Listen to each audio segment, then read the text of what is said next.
Hello friends, स्वागत है आपका आज के इंटरेस्टिंग रिएक्शन वीडियो में।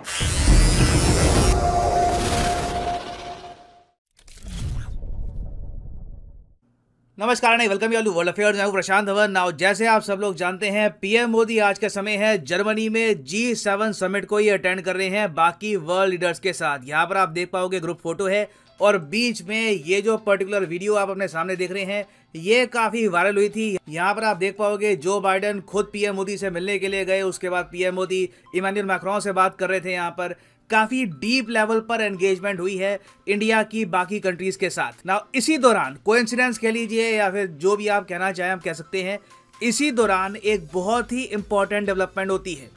यूएसए ने सडनली रिवाइव कर दिया है अपना प्रपोजल कि हम लोग इंडिया के साथ मिलकर को डेवलप करना चाहते हैं AMCA को। AMCA इंडियन एयरफोर्स का in the future main fighter jet, सबसे इंपॉर्टेंट फाइटर जेट होने वाला है और इसका इंजन अभी प्रिपेयर हुआ नहीं है। यूएस ने पहले इंटरेस्ट दिखाया था, बाद में इंटरेस्ट वापस पुल आउट कर दिया, ये कहकर कि इसकी जो टेक्नोलॉजी है बहुत इंपॉर्टेंट है हमारे कंट्री के लिए, इंडिया के साथ हम शेयर नहीं कर पाएंगे। अब अचानक से हम देख रहे हैं कि इस समिट के बीच में ही ये न्यूज़ आ गई कि यूएस कंपनी ने फिर से यहाँ पर ऑफर दिया है कि हम इंडिया के साथ को डेवलप करना चाहते हैं AMCA का फाइटर जेट इंजन।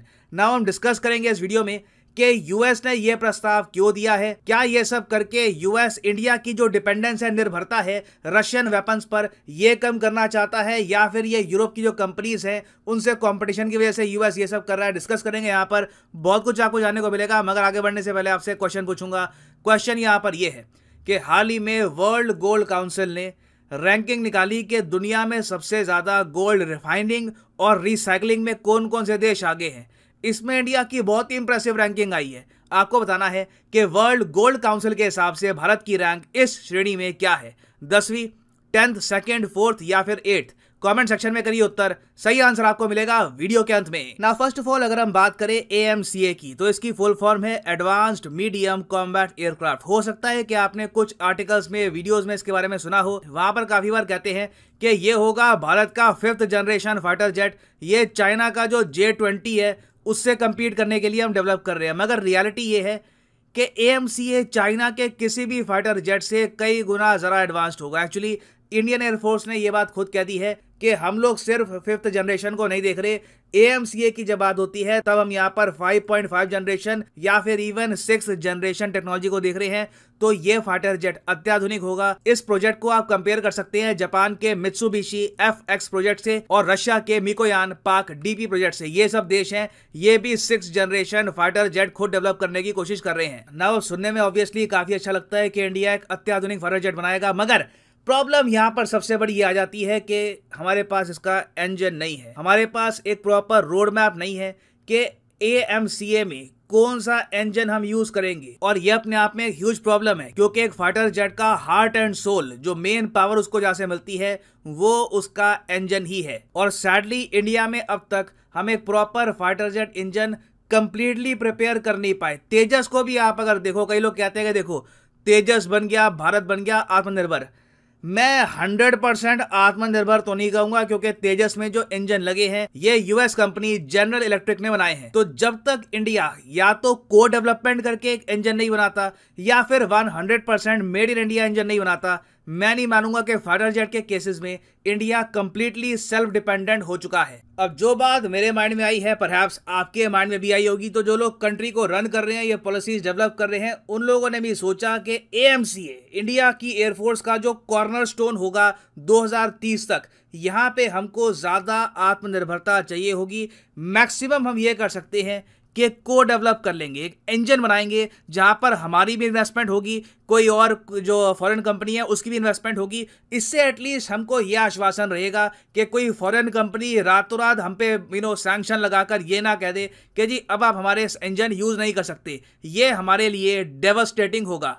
तो इसलिए इंडिया ने initially American company general electric से बात करनी स्टार्ट करी और यहाँ पे दोनों कंट्रीज डिस्कस करी थी कि कैसे हम AMCA का इंजन खुद डेवलप करेंगे आपस में मिलकर। मगर लास्ट मोमेंट पर यूएस पीछे हट गया। यूएस की सरकार कहती है कि ये जो फाइटर जेट के इंजन है ये हमने खुद डेवलप किए हैं, हम अपनी कंपनी को अनुमति नहीं देंगे कि ये जो सीक्रेट टेक्नोलॉजी है इसकी ये इंडियन कंपनीज के साथ, इंडियन गवर्नमेंट के साथ शेयर करे। अब ये काफी चिंताजनक बात थी कि जिस कंट्री के इंजन हम यूज कर रहे हैं तेजस में, AMCA के भी जो इनिशियल बैच होंगे, देखो AMCA फाइटर जेट जब शुरुआत में आएंगे ना, उसमें भी आपको जनरल इलेक्ट्रिक के ही कुछ इंजन मिलेंगे, बाद में उसमें कुछ चेंजेस करेंगे।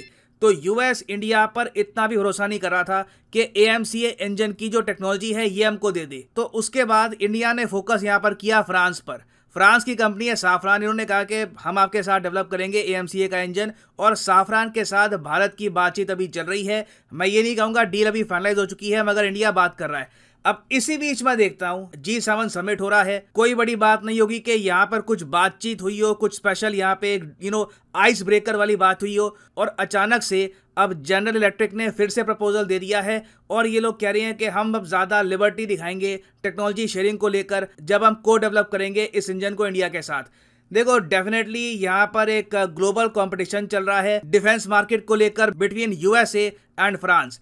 ये बात हमने ऑस्ट्रेलिया में देखी, किस तरीके से USA और UK ने मिलकर फ्रांस को हटा दिया ऑस्ट्रेलिया की डिफेंस मार्केट से और न्यूक्लियर सबमरीन की डील फ्रांस से छीन ली। तो US कंपनीज का भी अभी सेम ऑब्जेक्टिव यहाँ पर ये है कि फ्रेंच कंपनीज को इंडियन मार्केट में इम्पैक्ट ना डालने दो। एक बार इंडिया बहुत ज्यादा डिपेंडेंट हो गया फ्रांस पर AMCA के इंजन को लेकर, उसके बाद हो सकता है कि इंडिया की जो बहुत सारी और डील्स हैं ये भी फ्रांस की तरफ ही जाएंगी। तो इस वक्त देखो इंडिया के सामने एक बहुत ही बड़ा क्वेश्चन है कि AMCA को लेकर जो इंजन की को डेवलपमेंट की जाएगी, जो इनिशियली इंजन बनेंगे, जहां पे मैंने आपको बता दिया कि GE का हम यूज करेंगे इंजन, मगर बाद में जो हम इसके MK2 बैच बनाएंगे AMCA के, वहां पर हमको किस कंट्री के साथ लॉन्ग टर्म पार्टनरशिप करनी चाहिए, फ्रांस या फिर USA? And this is a very difficult question in front of the government of India. Now यहां पर मैं आपसे ही पूछना चाहूंगा आपका ओपिनियन कि क्या आप मानते हैं कि AMCA के प्रोजेक्ट में इंडिया को अपनी जो पार्टनरशिप है US कंपनीज के साथ ये कंटिन्यू करनी चाहिए, या फिर आप मानते हैं कि नहीं अब थोड़ी सी डाइवर्सिफिकेशन का टाइम आ चुका है, AMCA में मेन पार्टनर बनाओ फ्रांस को? लिखेगा इसके बारे में कमेंट सेक्शन में, मैं जानना चाहूंगा आपका ओपिनियन। G7 की 48वीं समिट जर्मनी में हुई है, जिसमें हमें नरेंद्र मोदी जी भी अच्छे खासे फाल और मुतहर्रक दिखाई दे रहे थे। अगर G7 की बात की जाए तो ये दुनिया के 7 ताकतवर और खुशहाल तरीन ममालिक का इत्तेहाद है, जिसमें UK, USA, France, Germany, Italy और कनाडा जैसे ममालिक शामिल हैं। इंडिया बाज़ाब्ता तौर पर तो इसका मेंबर नहीं है, लेकिन फिर भी नरेंद्र मोदी जी हमें उधर पहुंचे हुए दिखाई दे रहे थे। लेकिन एक तस्वीर बिल्कुल मुझे पसंद नहीं आई कि ग्रुप फोटो में नरेंद्र मोदी जी को बिल्कुल एक किनारे पर खड़ा कर दिया गया। ये बहुत गलत बात है। चलें कोई बात नहीं, अब तो मोदी जी वो समिट मुकम्मल करके UAE भी जा चुके हैं और उनको वहाँ पर अरबियों ने अच्छी खासी जफ्फी भी डाली है। हम वीडियो के मौजू पर आते हैं। वीडियो ऑनर कह रहे थे कि अमेरिका की तरफ से भारत को AMCA यानी एडवांस मीडियम कॉम्बैक्ट एयरक्राफ्ट की पेशकश की गई है और अमेरिका चाहता है कि भारत उससे ये टेक्नोलॉजी हासिल करे। और अगर इसके एयरक्राफ्ट की जनरेशन की बात की जाए तो ये 5th जनरेशन पे काम कर रहा है, जो चाइना के J20 एयरक्राफ्ट से बहुत बेहतरीन होगा। लेकिन यहाँ पर वीडियो ऑनर बता रहे थे कि एक मसला ये है कि इंडिया पूरे तौर पर इस जहाज़ को, इस एयरक्राफ्ट को तैयार नहीं कर पाएगा, जिसकी सबसे बड़ी वजह यह है कि इंडिया को भी पता ही नहीं है कि इसके अंदर कौन सा इंजन इस्तेमाल होगा। दरअसल अमेरिका जो है वो दुनिया का सबसे बड़ा असला फरोख्त करने वाला मुल्क है और इंडिया दुनिया का सबसे बड़ा असला इंपोर्ट करने वाला मुल्क है। तो अमेरिका नहीं चाहता कि इंडिया की जो मार्केट है वो रशिया या फ्रांस के पास जाए। तो इसके लिए अमेरिका ने एक पेशकश की है। ये तो आने वाला वक्त बताएगा कि भारत उस पेशकश को कितना संजीदा लेता है। लेकिन दूसरी तरफ हमें रशिया और फ्रांस की तरफ भारत का झुकाव इस वक्त पूरा दिखाई दे रहा है और ऐसा लगता है कि भारत अमेरिका से ज़्यादा अब यूरोप के इन ममालिक की तरफ ही रुजू करेगा। पिछले साल रशिया के साथ इंडिया की डील हुई थी, 6 लाख राइफल्स तैयार करके देनी थी AK-203। इसके साथ साथ फ्रांस से 36 राफेल तैयारों के लिए भी इंडिया की डील हुई है, जो तकरीबन मुकम्मल हो चुकी है। तो अमेरिका चाहता है कि वो भारत की सूरत में उससे जो एक गाहक दस्तयाब था वो बना रहे, लेकिन अब भारत की वो संजीदगी नहीं लगती। दूसरी तरफ भारत की संजीदगी में कुछ एक मसाइल हो सकते हैं, जिसमें सबसे बड़ा मसला ये है कि भारत की अफवाज इस वक्त इतने ज़्यादा मेगा डील अफोर्ड नहीं करती, क्योंकि भारत की अफवाज में इस वक्त पैसे को लेके बड़े सीरियस इशू चल रहे हैं और पेंशन भारतीय फौज के लिए एक अच्छा खासा मसला बनके सामने आ रही है। तो मुझे तो ऐसा बिल्कुल भी नहीं लग रहा कि अमेरिका भारत पर कोई बहुत बड़ा एहसान करने जा रहा है, क्योंकि अमेरिका को भी इस बात का अंदाजा है कि भारत की मैशत अभी इस काबिल नहीं है कि वो बड़े पैमाने पर अमेरिका से असले को इंपोर्ट कर सके। इंडिया का इन्हिसार अब रूस और फ्रांस के ऊपर जिस कदर हो चुका है, अब लगता नहीं है कि भारत अमेरिका के लिए एक बड़ा गाहक बन के खुद को पेश करेगा। इसमें एक और बात यह भी हो सकती है कि अमेरिका बड़ी गहरी नजर रखे हुए भारत पे और अमेरिका को इस बात का यकीन है कि भारत आने वाले वक्तों में रशिया के ऊपर बहुत ज़्यादा डिपेंडेंट हो जाएगा।